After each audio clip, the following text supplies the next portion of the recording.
Do you believe self-love is essential for personal growth? Or do you think it's overrated or even selfish?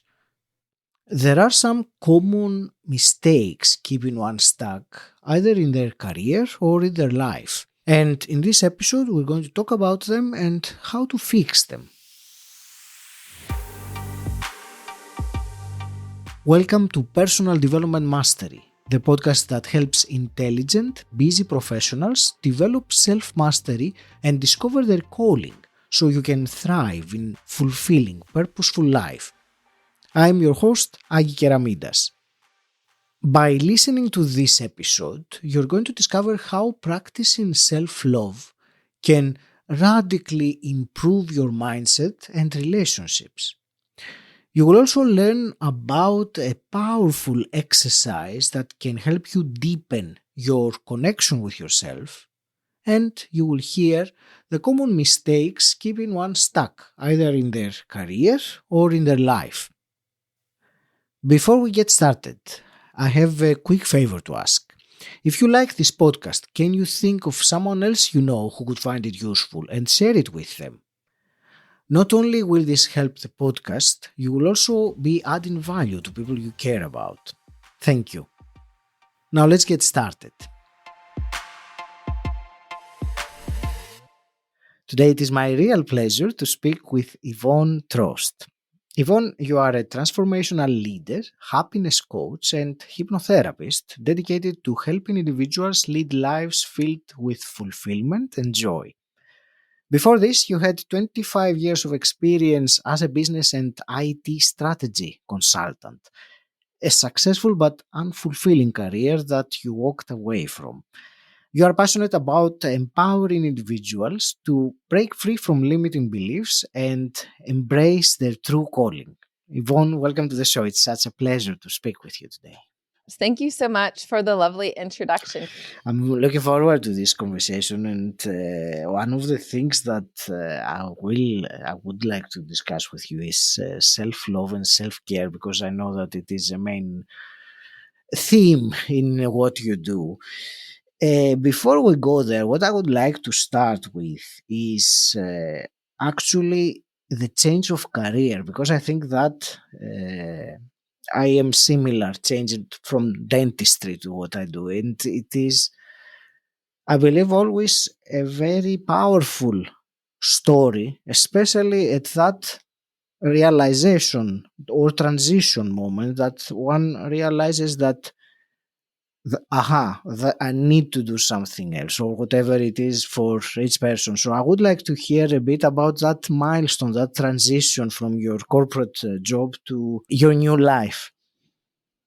Yes, it was a quick change, but a long story of, in the making. So I grew up, and when back in the day, you took these career interest inventory tests in the U.S. And mine said I should be a social worker, and I thought to myself, a lot of ramen noodles, and I'm not talking about the fancy kind in the restaurants anymore, like the 25-cent packages of ramen noodles and college debt, might dampen my spirit to help others. And my parents, loving, kind, didn't grow up with a lot. So they're like, no, you need to go into a job that makes a lot of money. So I went to school for business, and then I went to school for finance. And then I thought, oh, I don't want to work at a bank. I interned at a bank. I interned at a brokerage firm. Neither of those were for me. And so I joined a consulting firm, and I thought, I'll do this for a couple of years, figure out what I want to be when I grow up, because I'll work in different industries. And then every single year I was thinking, well, what do I want to be this year? What do I want to be this year? But I always had this fear of the unknown, Augie, because I was trained to play it safe, to get the job that was going to help you get the things that you thought everybody thought you needed, the house, the kids, the family, right? The traveling, all the stuff outside of you. I wasn't taught how to look inside of me or to care what was going on inside of me. I was taught to be resilient and to try and get what was outside of me. Not because they didn't care about me, but just because they thought that would keep me safe. Right? And so every single year I was like, this really isn't the career for me, but I didn't have the courage, because always the fear of the unknown. right? Before kids, it was like, well, could I make it? I don't know anybody that's done anything other than what I've surrounded myself with, right?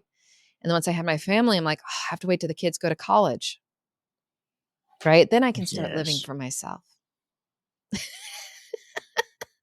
If you're listening and you're doing that, don't wait, because you're not doing it for the kids, because you're teaching the kids not to live their fullest lives and to go inside themselves and figure out, what do they want to be? What do they enjoy doing? We spend so much time at work. We should actually feel like it's fulfilling, because life has taught us. I don't know. There've been a lot of people who have lost their lives randomly lately, right? And so you don't know that you're going to make it to retirement. So it's cliche, but true. Things change and people change from inspiration or desperation. And I didn't really have either. I was successful. I was playing it safe. I had all the things until desperation hit, because my marriage became unsafe. And I have 2 boys. And at the time, my oldest was 7 and my youngest was 4. My 7-year-old asked me for a new daddy. And I had been putting up with, and I thought, oh, this isn't too bad. I'm sure people have it worse. Like, always sacrificing, because I thought I needed to stay in a bad relationship for the kids, right? Because I was taught you have to have a whole family. So again, if you're staying in a bad job and you're listening, or if you're staying in a bad relationship and you think you're doing it for your children, you're actually not doing it. You're not doing them any good. And you're teaching them also that they shouldn't have to necessarily think about, what does a deeply connected relationship look like? Full of love, care, understanding, support. You're teaching them, like I was taught, tough it out, make it work. And so it took that terrible divorce for me to find yoga. And then from yoga, I found meditation. From meditation, I found manifesting and quantum physics. And then all of a sudden, I manifested a gentleman in my life who was becoming a hypnotherapist. I'm like, sure, you can try and test yourself, your skills on me. I need to stop drinking so much wine and binge watching Netflix. So can you make that stop? But Augie, what happened was amazing. I didn't go into trance, really. I didn't have any new memories. Some people do both. Some people don't. It doesn't really matter. The thing that matters is when you connect your conscious mind to your subconscious mind. And you realize, oh my goodness, I've been living my life based upon these limiting beliefs that are just lies. They're just stories that my younger self had to tell myself to figure out, how do I feel safe? How do I make sense of what's going on? Because nobody's childhood is perfect. I thought mine was boring. But even if you're like, oh, I don't have any big T trauma, I wasn't sexually abused or physically abused, or my parents are still together, it doesn't take that. It doesn't take that. We're coming back to the self-love part. All it takes is for you not to know that you're enough just as you are, and that you should love yourself and can love yourself fully just as you are. And others show you that by loving you and supporting you and having a safe place where you can go to an adult as yourself and feel like you can tell them or ask them anything. So it took the universe knocking me on the head quite a bit, feeling unsafe in a marriage, getting out of that. But then once I found the key, which is in my subconscious mind, I realized, and this is what we've done with almost 100 of our clients, you hold the key. You've locked your own self in your emotional mental prison, and you just don't know it. And once I found that key, Augie, I'm like, I have more to be afraid of by staying small and staying stuck than I do exploring, right? I was in a stale little pond, and it felt safe, but I wasn't happy, right? And actually it became unsafe in the sense that I started, if you're listening and you have coping mechanisms, maybe you're like me and you used to drink too much wine, or you watch a lot of TV and you disconnect from your own self, right? You don't really live your life, or you work too much, right? Workaholics, that's also a coping mechanism. There's all sorts of things, but that becomes unsafe because it starts impacting your mental and your physical health. That's great. And you know what you said about the desperation versus the inspiration. And for you, the desperation was that led you to that connection, as you described it, between the conscious and subconscious mind. The way you were describing it, you didn't use the word spiritual experience, but it sounded like something like that to me. But what I want to ask is, for someone that, and we know very well that desperation has the power to change us very much Mhm. because we are desperate. Inspiration is much more, let's say, challenging to lead our decisions, especially tough decisions like this, leaving a spouse, or leaving a career that is, successful in the eyes of people, or, you know,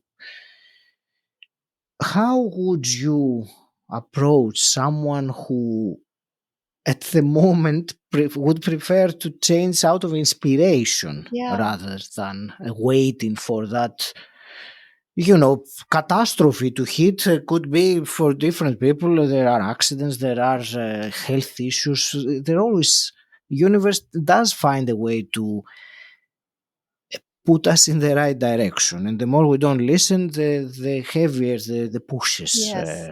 Yes, absolutely.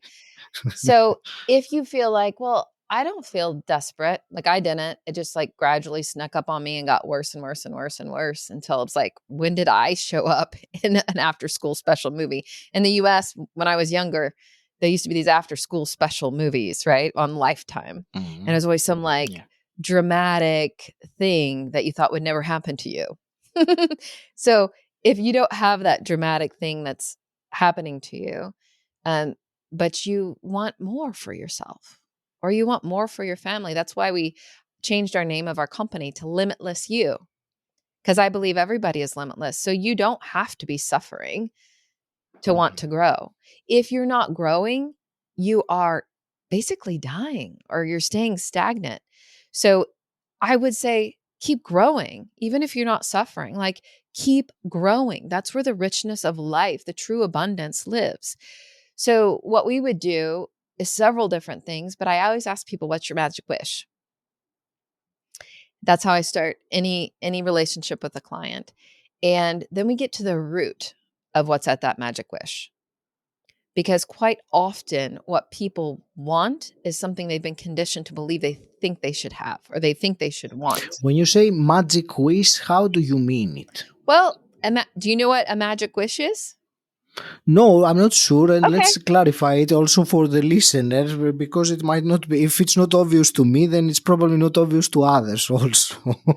Have you ever heard or watched the movie Aladdin? Yes. Oh, that that Like the that kind genie of with the magic wish. Okay, yes. Oh. Please carry on. Yes, of course. Yes. right? Because I want people to think without limits. Quite often, Augie, we not only get them their magic wish, their true magic wish, they get more than that because a human being is more powerful than they absolutely know. Like your thoughts, this isn't just positive thinking. This is neuroscience. This is quantum physics. This is modern science and what yogis have known for thousands of years.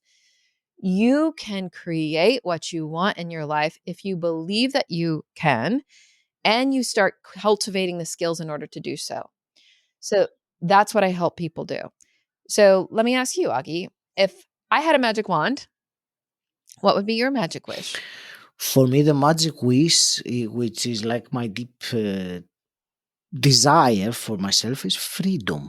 Absolute freedom in all, areas of life. Yes. And why is it important to you to have freedom? Freedom is connected to success with me, to successful life, and also to fulfillment in a way, Yvonne. And this is a different conversation, but in a way, I feel that this is my something that I'm meant to achieve, to fulfill, to attain Mhm. that freedom. So it's not like, just some thought. It is a calling. There is something for me to grow and evolve as a person, or as a soul, also to reach there. So Yes. It's an interesting question. Thank you for asking me. I wasn't thinking. Well, that's you asked what I would do. I started to play Yeah. a little bit, but I'd take over the whole interview, so I'll pause there. But if you go to because I want people, we don't stop and think about that. Yes. We usually think about what we don't want, right? I did also spend all of our energy trying to avoid the things that we don't want. And then we have very little energy or space that we hold to think about what we do want without limits. And that's because our subconscious mind believes that it's not possible, or that we're not enough, or that we don't deserve it, right? You might not consciously think that, or maybe you do, right? There's a lot of people that have that conscious battle that I struggle with. But if you're already feeling like I'm not suffering, your subconscious mind will hold you back if it feels you're not safe. Because the only job your subconscious mind has is to keep you alive and safe. It doesn't care if you're happy or sad, fulfilled or not fulfilled, living your purpose or not living your purpose. So you have to spend some focused effort and like tell people, I'm like your subconscious safari guide. We figure out what's going on back there, connect it with your conscious and give you back power. Because Augie, you're not your mind and you're not your body. You're something greater. You're that which watches it. So if you're listening and you're like, I have no idea what they're talking about and how this applies to me, go to my website, unlocklimitlessyou.com, and there's a resources section. And in the resources section, I have a bunch of fun things for you to hold space. They're free. The one is called Getting to the Root of It, where I ask you what your magic wish is. And then I start you on this conversational journey like I just started with Augie. We would get down to, I would be asking you 7 or 8 times. And then from there, we would start getting to perhaps what is a limiting belief that's holding you back from attaining that magic wish, because it's actually not that magical. Right? Most times our mind just makes us think it is so that we don't take risks. We don't create change because our subconscious mind is risk averse, change averse. If you're alive, it wants you to stay right where you're at. That's why I stayed in a career for 25 years that wasn't fulfilling. But now I know. Now I'm magical. And if you're listening and you're not suffering, but you want to be magical and feel limitless, you can too. If you enjoy this episode, can you think of one person that would find it useful and share it with them? I'd really appreciate it, and you will also be adding value to people you care about. And now, let's get back to the episode. This is great, and I'm very happy that you answered a question I was about to ask you, because the concept of the magic quiz, the way you described it, is great, but what can one do with it? So it's great that you offered this resource and, to go deeper and utilize it. So thank you for that. Absolutely. I will switch gears a little bit, even though we'll probably end up talking about the same thing because it's connected. But I think I would like to view now this from the angle of self-love, because I believe it is very important in order Yes. for everything that you were talking so far. I think it is an important component of all that. So I wanted to hear your thoughts on self-love and how can one understand it the way that you understand self-love, because sometimes it is one of those phrases that are used and different people might see it in a different way. Some people might think that it is a bad thing, so I would like to hear your thoughts on that. Yes. If you're listening and you think self-love, maybe you're somebody that thinks that's woo-woo or that's not important because self-love, or maybe you think it's selfish, or maybe you think like, oh yeah, I love myself.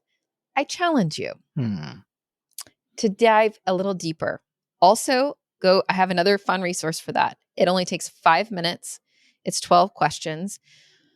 It's called our self-love quiz. So if you go to unlocklimitlessyou.com/quiz, you can take this self-love quiz in less than 5 minutes, Augie, and it's so insightful. You'll get some results, but we apply it by not trying to describe it conceptually, but experientially. What is your way of being, right? With yourself, inside and outside? What is your way of being with others?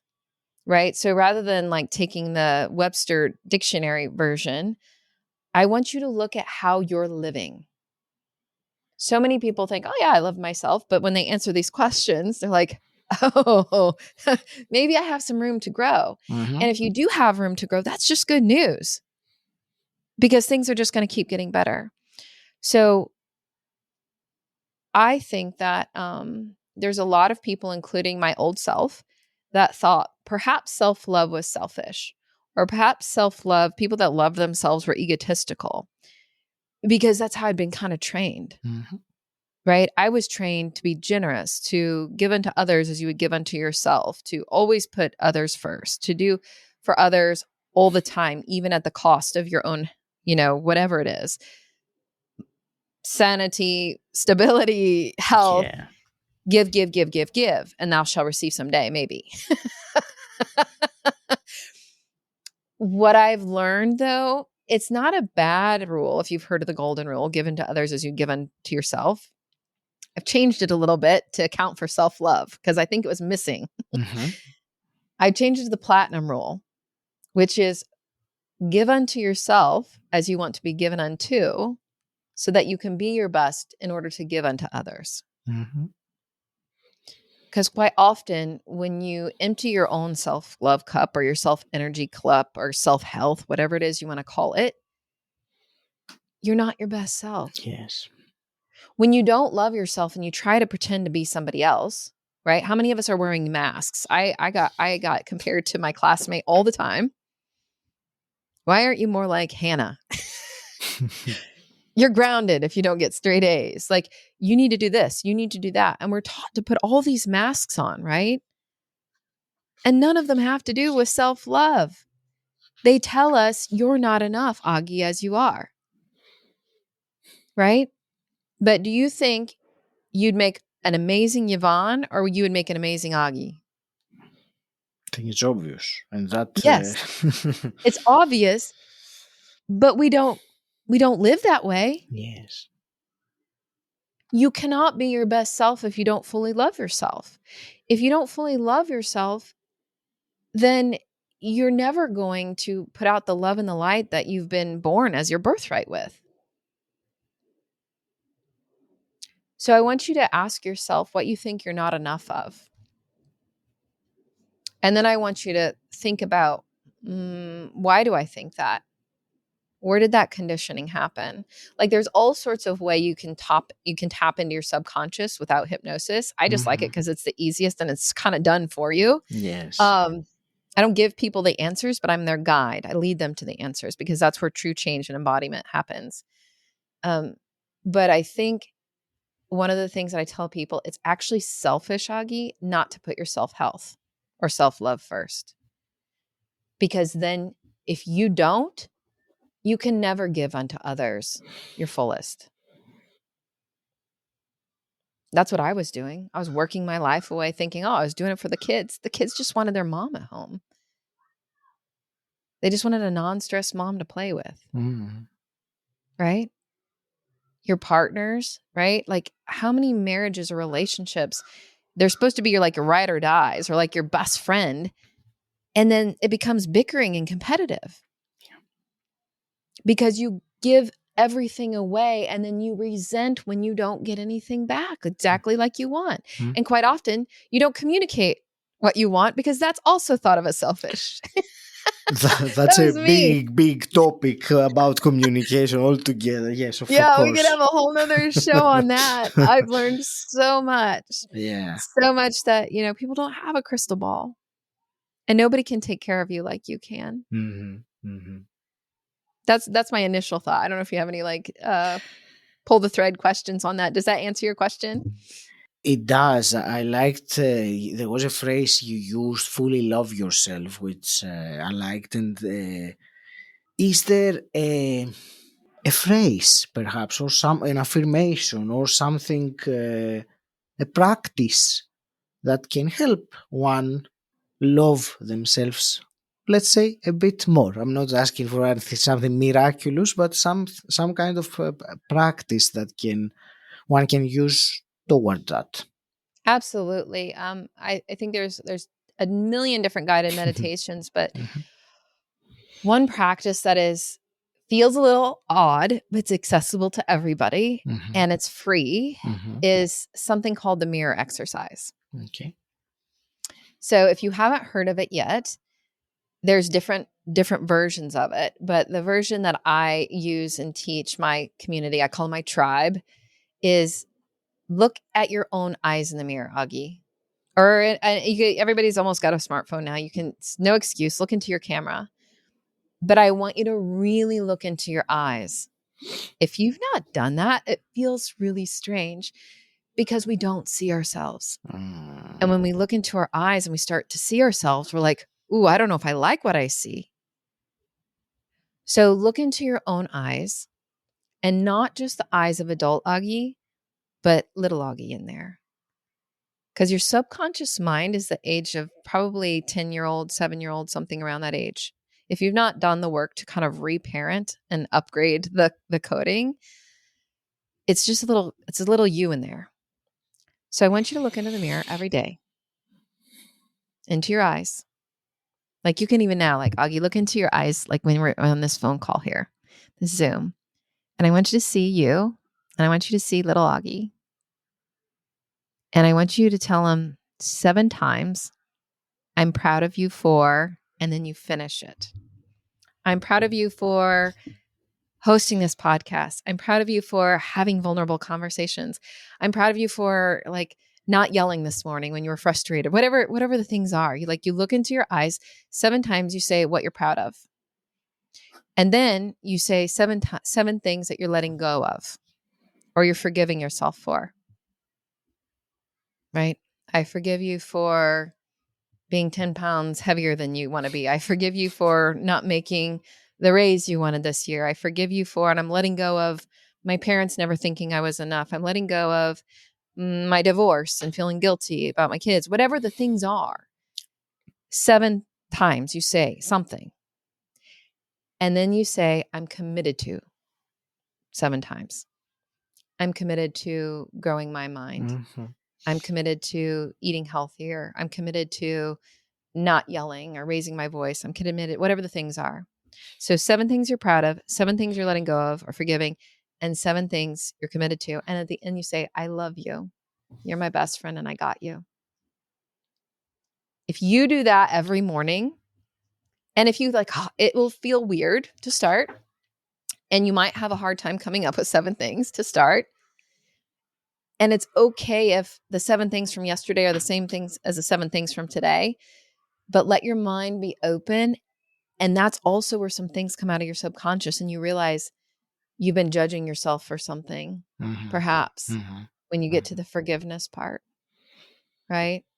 That is a huge way, right? And only takes, 5 minutes.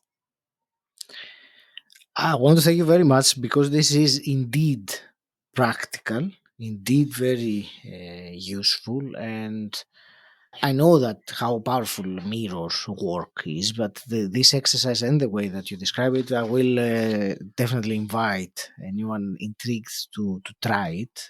I will actually utilize some of its elements on my own routine. So thank you very much You're for welcome. this. I will start wrapping this intriguing conversation up, Yvonne. Where do you want to direct the listener, the mastery seeker who wants to find out more about you? You mentioned the quiz and the resources. So Yeah, that's the best spot. I'm on all the socials as my name is Yvonne Marie Trost, but I also, it's my company's name is Limitless You, but go to our website because I put so many things out there for you that you can get started. Unlock limitlessyou.com, right? /resources. You'll find the quiz. You'll find the getting to the root of it, your magic wish. You'll find a limiting belief lie detector, a joy regenerator, like a ton of things that you can get started. And if you want to talk about any of those, or if you're just like, I want to talk to her, there's a button to link a call. So unlock limitlessyou.com /call. And I offer a free discovery call to anybody that wants to sign up. and start to find, and unlock themselves. I switched careers, not because like this is all about money making. I switched careers because I want to give this gift that I have found to as many people as possible. Yes. And if you want to listen to more amazing podcasts like Augie's, we have one called How to Be Happier for Entrepreneurs. And whether you're an entrepreneur or not, it applies to you. We bring people like me, people that are healers, or people that have gone through a transformation, so that you're saying earlier, like people that want to be inspired. I'm hoping that, through listening, whether you're feeling desperate or you're feeling I need to be inspired, that we could help you in both ways. That's great. Thank you. And Yvonne, I have two quick questions for you, final questions. And the first one is, what does personal development mean to you? Wow. Well, if you'd asked me 5 years ago, it would have been a very corporate answer. Now it's just much deeper. It's energetic. It's evolving as a human being. Right? If you've done a lot of what you read, self-help books, or you've done personal development, or even if you see a therapist, a lot of that's all working on your conscious mind. And your conscious mind, by the time you're 35, is only 5% in charge of what you say, do, think, your whole personality. So for me now, personal development, I've kind of taken it to the next level, and I try and help people take it to the limitless level. And that's understanding your subconscious mind and taking back the steering wheel, right, of your life and of who you are, and connecting your mind, body, and spirit. Nice. And the hypothetical question, if you could go back in time and meet your 18-year-old self, what's one piece of advice you would give her? Oh gosh, 18. Well, if I could meet my 18-year-old self, I would need a lot of time to tell her all the things that I've learned. But the biggest piece of advice I would give is lean into your intuition and creativity, and know that it's all going to be okay. Don't try and control things. Don't try and plan it out. Be open. Explore. Yvonne, I want to thank you so much for this conversation. I enjoyed it. It was illuminating, I think, in many ways. And those practical exercises that you offered, I think they are immensely useful. So I want to wish you all the very best with carrying on with your mission, helping others. Yeah, thank any you. last parting words? Don't wait. Don't wait to start loving yourself and figuring out who you truly are and what truly lights you up. Start now. I hope you found this episode enlightening. If you want to continue the journey further, join us in our free community Mastery Seekers Tribe. It is a space to move from inspiration to implementation, from knowledge to action. If you're not already a member, you are invited. Go to masteryseekerstribe.com. And until next time, stand out, don't fit in,